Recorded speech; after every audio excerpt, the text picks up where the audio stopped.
Bonjour à tous, nous allons travailler sur la mise en forme conditionnelle, c'est-à-dire que la cellule va se mettre en forme automatiquement en fonction de ce qu'elle contiendra. Alors, on va prendre un exemple à travers cette feuille délai que vous trouverez bien entendu dans la zone description de votre vidéo. Il s'agit simplement de télécharger le fichier, d'ouvrir le classeur et de se positionner sur la feuille délai. Nous avons des dates de commande, nous avons des dates de livraison, et ce que je voudrais savoir, c'est le délai qu'une entreprise a mis à être livrée. Pour cela, il s'agit de faire une simple différence. On va faire égal la date de livraison moins la date de commande, et nous allons obtenir le nombre de jours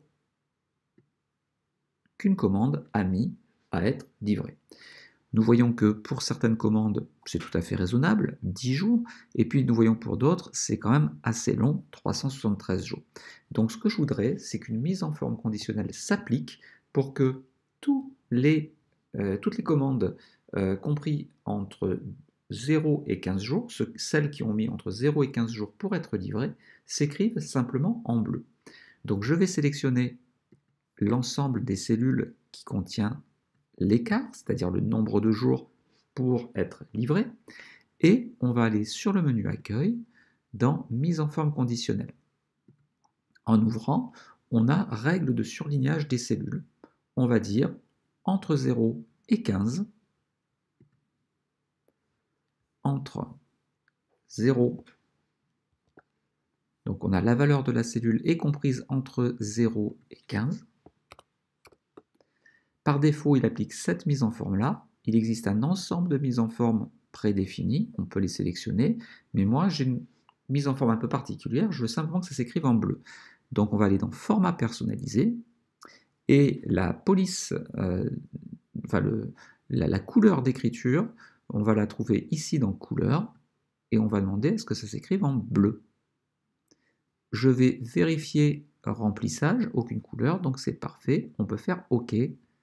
On voit bien qu'il y a une mise en forme bleue qui se fait lorsque la valeur de les cellules est comprise entre 0 et 15, et nous voyons qu'effectivement le 10 apparaît en bleu. J'aimerais avoir plusieurs mises en forme conditionnelles. Alors, on va quand même vérifier avant que ça marche, c'est-à-dire le 20 mai au 30 mai, ça s'écrit en bleu. Si nous avions livré au 30 juin, il y aurait eu 41 jours, et vous voyez que là, ça se remet en noir. Je reviens au 30 mai, ça revient en bleu. Donc, on a bien une mise en forme qui s'applique en fonction d'une condition, et c'est bien dynamique. On peut également en placer plusieurs. Donc, j'ai une deuxième mise en forme que j'aimerais appliquer. Je voudrais que entre 16 et 40 jours, ça s'écrive en noir, donc c'est ce qui est par défaut, mais qu'il y ait un fond vert qui s'applique. Donc je vais à nouveau sélectionner l'ensemble des cellules, je vais faire mise en forme conditionnelle, règle de surlignage, ajouter à, donc supérieur à, pas ajouter à, règle de surlignage des cellules, entre 16 et 40 cette fois-ci, c'est la même chose, hein, 16 et 40. Et là aussi, on va appliquer un format personnalisé. On va donc mettre un fond vert, clair, et au niveau de la police, on va laisser en automatique. OK. Donc vous voyez qu'il y a du noir sur fond vert, donc c'est parfait. OK. Donc nous avons toujours 10 jours qui se met en bleu et 37 jours qui s'appliquent qui est bien entre 16 et 40 et qui s'écrit en noir sur fond vert. J'aimerais rajouter une troisième possibilité. Pour cela, on va aller dans Mise en forme conditionnelle, Réglage de surlignage des cellules, supérieur à, cette fois-ci dès que c'est supérieur à 40, alors ça devra s'écrire, toujours format personnalisé, j'aimerais qu'il y ait un fond jaune et que ça s'écrive en rouge. Donc là, je suis sur police, automatique, rouge, et remplissage, on va aller mettre un fond jaune. OK, OK. Nous avons trois règles qui s'appliquent. Et si par exemple 12 janvier ça a été livré le 20 janvier 2022, eh bien vous allez voir que la mise en forme fonctionne. On bascule en bleu, puisque là nous avons moins de 10 jours. Moins de 15 jours, pardon.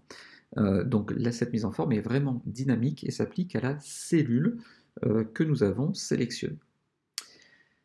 Cette feuille est assez importante, donc je voudrais en plus qu'elle s'écrive sur un fond rouge comme accueil. Donc je vais faire un clic droit, couleur d'onglet, et on va le mettre en rouge.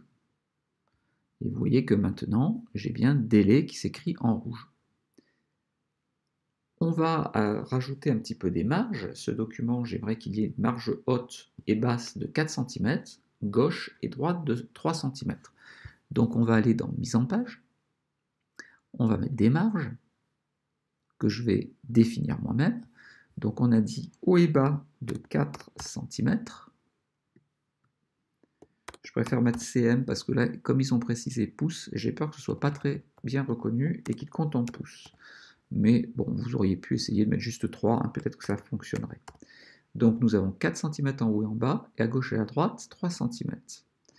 On va faire OK, puis je vais aller vérifier en faisant Fichier, Imprimer.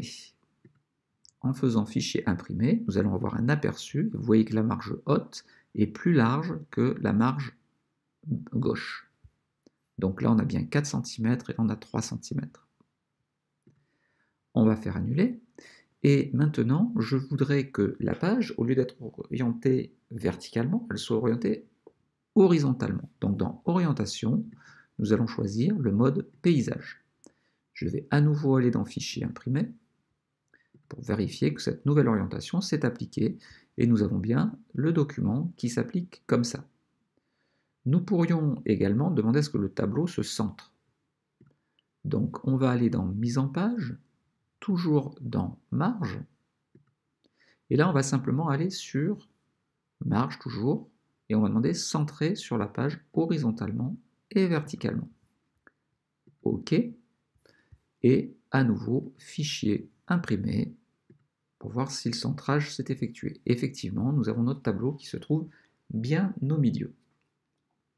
J'aimerais maintenant avoir un en-tête avec le nom de la formation en haut et un numéro de page à droite. Alors, on va retourner dans Affichage. Dans le menu Affichage, on va aller Mode page. Et là, je vais pouvoir mettre nom de la formation. Et puis ici, pour avoir un numéro de page, on va cliquer sur ce petit bouton-là qui s'intitule numéro de page tout simplement. Ça va se répéter sur chacune des pages. J'ai écrit une page là, donc il y aura juste une page 1. J'aimerais également en pied de page qu'il y ait le nom à gauche. Donc on va mettre votre nom. Et à droite, qui est la date d'impression, c'est-à-dire la date du jour à laquelle vous imprimez. Donc c'est date actuelle. On va revenir à Fichier, Imprimer, pour voir si ça marche bien.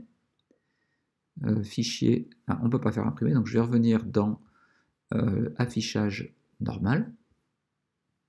Ah, j'ai pas dû sortir. Voilà, hop, affichage normal.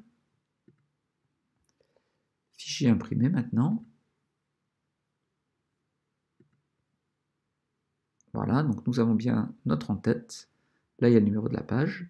Là, nous avons le nom de la formation et la date d'impression. Donc nous avons bien nos en-têtes et nos pieds de page. On va terminer par une image qu'on souhaiterait mettre en arrière-plan. Alors c'est pas très joli, mais c'est pas grave, on va le tester quand même. Donc on va mettre accueil. L'image en arrière-plan, donc vous allez le trouver dans mise en page toujours. Et là nous avons arrière-plan. Arrière-plan, il va aller chercher des images.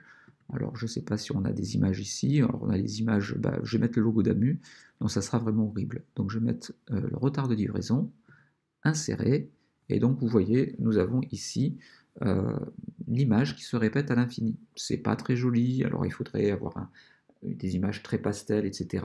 Sachez simplement que si vous l'imprimez, eh bien comme c'est très consommateur en encre, par défaut, l'image de fond ne s'imprimera pas. Je vais donc le supprimer parce que c'est franchement pas très joli. J'espère que cette vidéo vous a plu. Si c'est le cas, n'hésitez pas à liker la vidéo. Pensez également à vous abonner à la chaîne et éventuellement à rajouter des petits commentaires dans la zone de description. À très bientôt.